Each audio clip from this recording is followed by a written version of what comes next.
la gën a fas yéeg ay xamante nañ mbégte bu baax a baax waa tey di taxaw seetlu bi rek mooy sunu soldaar yi faatu sa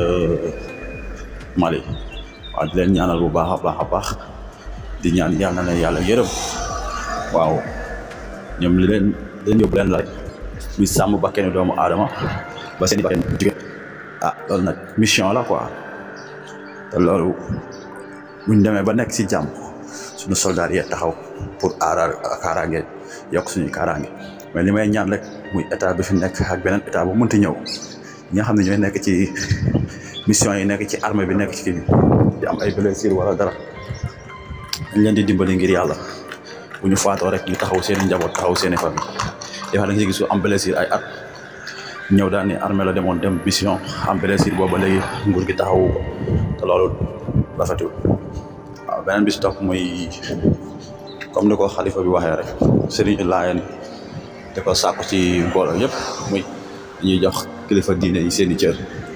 respecté tarixa yi parce que jàmm ji ñoom ñoo ko yor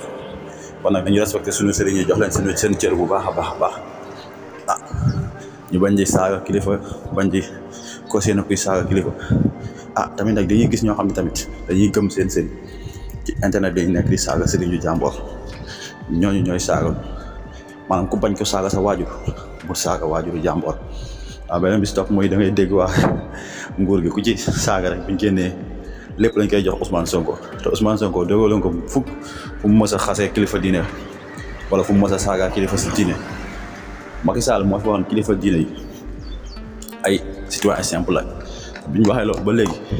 ci nguuram ngay gis ñuy saaga ay kilifa diine si nguuru Macky Sall lañ gis mu ku daan saaga ay kilifa diine moom mu jël ko indi ko fii ñëpp gis nañ ko koo xam ne daan saaga kilifa diine Macky Sall bi mu faloo da ko jël fal ko